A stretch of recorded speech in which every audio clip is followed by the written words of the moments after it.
નમસ્કાર વાલા વિદ્યાર્થી મિત્રો, કેપી કોચિંગમાં આપ સૌનું હાર્દિક સ્વાગત છે. વિદ્યાર્થી મિત્રો, આપણે જોઈ રહ્યા છીએ ધોરણ 5 વિષય ગણિત ગમ્મત, જેનું અલંકાર સ્વાધ્યાય પોથીમાંથી આજે આપણે જોઈશું તેનું મૂલ્યાંકન લક્ષી નમૂનારૂપ આદર્શ પ્રશ્નપત્ર 2, જેનો અભ્યાસક્રમ છે પ્રકરણ 8 થી 14. એના કુલ ગુણ છે 40 અને સમય તેનો 2 કલાકનો છે. જોઈએ પ્રશ્ન 1 એ નીચેના પ્રશ્નોના જવાબ માટે યોગ્ય વિકલ્પ પસંદ કરી તેનો ક્રમ ખાનામાં લખો. પહેલું, નકશાના પ્રમાણમાપથી શું જાણી શકાય છે? તો પ્રમાણમાપથી દિશા જાણી શકાય છે, બે સ્થળો વચ્ચેનું અંતર કે પછી નકશાના ચિહ્નો? તો બે સ્થળો વચ્ચેનું અંતર. જવાબ આવશે બી. બીજું, 75 પૈસા એટલે કેટલા રૂપિયા? 75 પૈસા એટલે કે 0.75 રૂપિયા. જવાબ આવશે સી. 3, 1 ચોમીટર બરાબર 10,000 ચો સેમી. જવાબ આવશે સી. 4, એક દિવસનો પગાર 200 રૂપિયા હોય તો એક માસનો પગાર કેટલો થાય? એક માસ બરાબર 30 દિવસ. 30 ગુણ્યા 2. જવાબ આવશે આપણો 6,000 એટલે બી. 5, એક ખોખામાં 100 ઘન સમાઈ શકે છે. જો 10 ઘન સેમી માપના કેટલા ખોખા સમાશે? એક ખોખામાં 100 સેમી ઘન, તો 10 ઘન સેમીના કેટલા આવશે? તો કે 10 ખોખા આવશે. ત્યારબાદ પ્રશ્ન 2, નીચે આપેલા ગુજરાતના નકશાને ધ્યાનથી જુઓ અને નીચેના પ્રશ્નોના જવાબ આપો. પહેલો પ્રશ્ન છે, દેવભૂમિ દ્વારકાથી આણંદ કઈ દિશામાં છે? દેવભૂમિ દ્વારકા તો કે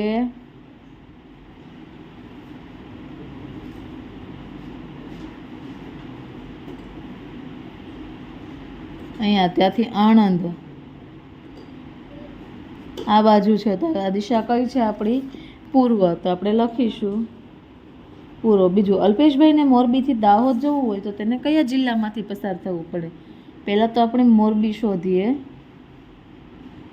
દાહોદ અને મોરબી. તો તેને સુરેન્દ્રનગર, અમદાવાદ, ખેડા અને પંચમહાલમાંથી લખીએ. સુરેન્દ્રનગર, ખેડા, અમદાવાદ અને પંચમહાલમાંથી પસાર થવું પડે. 3, સાબરકાંઠાથી વલસાડ કઈ દિશામાં છે? સાબરકાંઠાથી વલસાડ નીચે છે. સાબરકાંઠાથી વલસાડ છે દક્ષિણ દિશામાં.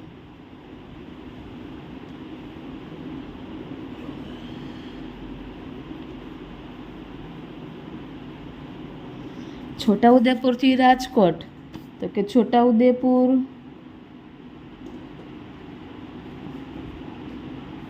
રાજકોટ તો કે પશ્ચિમ દિશામાં આવશે.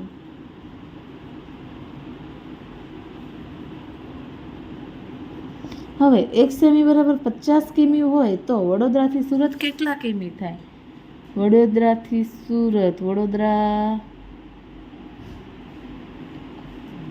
આપણે ગણીએ. જો અહીંયા વડોદરા છે તો કે 1, 2, 3 અને 4, 5 ચોક 20, 200 કિમી. ત્યારબાદ પ્રશ્ન 2 એ કોઈ પણ 4 ત્રિપરિમાણીય આકૃતિ બનાવો જે તમારે તમારી રીતે વ્યવસ્થિત રીતે બનાવવાની રહેશે. બી, રૂપિયાને પૈસામાં ફેરવો. તો રૂપિયાને પૈસામાં ફેરવતા જવાબ આવશે આપણો 875 પૈસા. બીજાનો જવાબ આવશે 625 પૈસા. તમારે વ્યવસ્થિત રીત ગણીને કરવાનો છે. આનો જવાબ આવશે 70 પૈસા.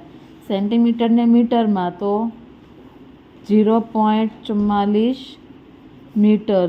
બીજાનો જવાબ આવશે 0.56 મીટર અને 3 0.93 મીટર. તો હવે પ્રશ્ન 2 આપણે સ્વાપોથીમાં ડાયરેક્ટ આન્સર તો જોયેલા, પણ તેની રીત સાથે જો અહીંયા વ્યવસ્થિત રીતે ગણેલા છે. આ પ્રમાણે તમારે ગણતરી કરવાની છે. 8.75 રૂપિયા, 1 રૂપિયો બરાબર 100 પૈસા. તો 8.75 રૂપિયા બરાબર કેટલા પૈસા? 8.75 ગુણ્યા 100 ગુણાકાર કરતા જવાબ આપણને 875 પૈસા મળે. તેવી જ રીતે દાખલા નંબર 2, 6.25 રૂપિયા જો ગણેલો છે, 0.70 રૂપિયા પણ જો ગણેલો છે. ત્યારબાદ સી, સેન્ટીમીટરને મીટરમાં ફેરવો. તો પહેલું જો 44 સેમી આપેલું છે તો 100 સેમી, પહેલાં તો સેન્ટીમીટરને મીટર બરાબર 100 સેમી બરાબર 1 મીટર, તેથી 44 સેમી બરાબર કેટલા? ભાગાકાર આવશે, ભાગાકાર કરતાં જવાબ આવશે 0.44 મીટર, બીજાનો 0.56 મીટર, ત્રીજાનો આવે છે 0.93 મીટર. ત્યારબાદ પ્રશ્ન 3 એ નીચેના દાખલા ગણો. તો જો આપણે પહેલો રકમ આપેલી છે સ્વપોથીમાં કે એક ચોરસ કાળા પાટિયાની પરિમિતિ 240 સેમી છે, તો તેનું ક્ષેત્રફળ શોધો. હવે કાળું પાટિયું આપણને ચોરસ કહી દીધું છે, તેથી આપણે ચોરસનો ક્ષેત્રફળ બરાબર લંબાઈ ગુણ્યા લંબાઈ 240 ગુણ્યા 240 ગુણાકાર કરતા જવાબ આવે છે 57,600 સેમી. ત્યારબાદ દાખલા નંબર 2, ઉમેદભાઈને તેમની ઓફિસમાં ટાઇલ્સ નખાવી છે. ટાઇલ્સની કિનારીનું માપ 15 સેમી છે, તો તેમને કેટલી ટાઇલ્સની જરૂર પડે? હવે આમાં ટાઇલ્સની ઓફિસની લંબાઈ તમને આપેલી નથી, તો આપણે એડ કરી છે. આમાં ઓફિસમાં લંબાઈ બરાબર 100 સેમી અને પહોળાઈ બરાબર 150 સેમી. તો જો અહીં દાખલો ગણેલો છે,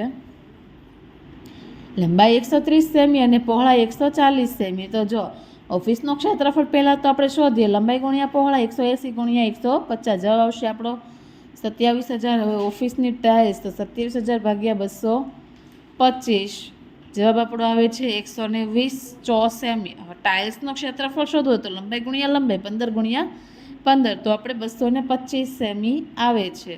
હવે ત્યારબાદ બી, વિરાટ કોહલીએ પોતાની છેલ્લી 5 મેચમાં કરેલા રનના સ્તંભ આલેખ પરથી નીચેના પ્રશ્નના જવાબ આપો. વિરાટ કોહલીએ પોતાની મેચમાં જે રન કરેલા છે તેના આધારે આપણને આલેખ આપેલો છે.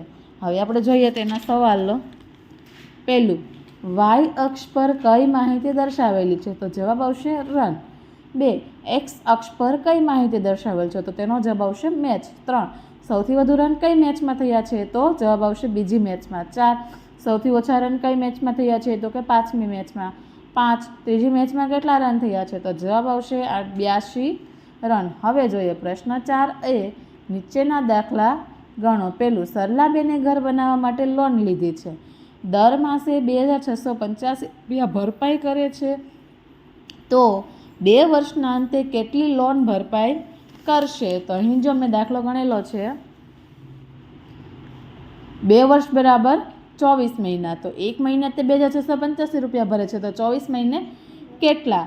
આમાં આપણે ક્રોસ ગુણાકાર આવે છે, જવાબ આપણો આવે છે 64,440. બીજું, મયંકભાઈ સિંગતેલ ખરીદવા માંગે છે. તેમની પાસે 1,000 રૂપિયા છે. સિંગતેલનો ભાવ 75 રૂપિયા કિલો હોય તો કેટલા કિલો તેલ ખરીદી શકે? તો જો 75 રૂપિયામાં 1 કિલો મળે છે, તો 1,000 કિલોમાં કેટલા મળશે? 1,000 રૂપિયામાં કેટલા કિગ્રા મળશે?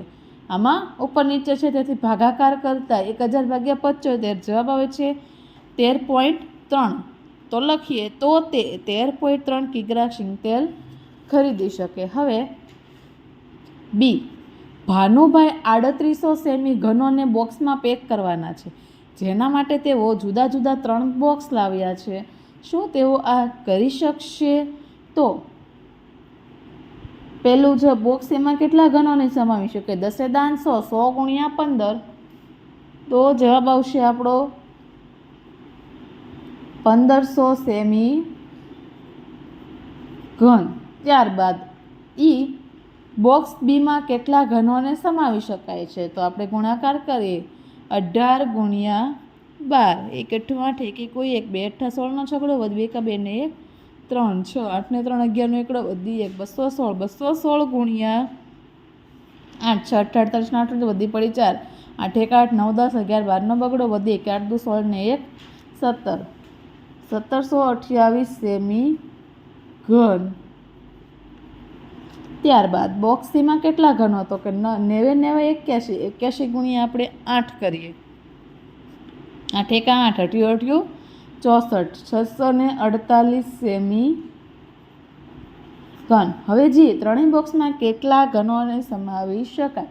તો આપણે સરવાળો કરીએ, 1500 પ્લસ 1728 પ્લસ 648, 8 2 16નો છગડો વધી 1, 4 ને 2 6 ને 1 7, 6 2 12 13, 13 ને 5 18, 18નો આંકડો વધી 1, કુલ કેટલા ઘનોને સમાવી શકાય?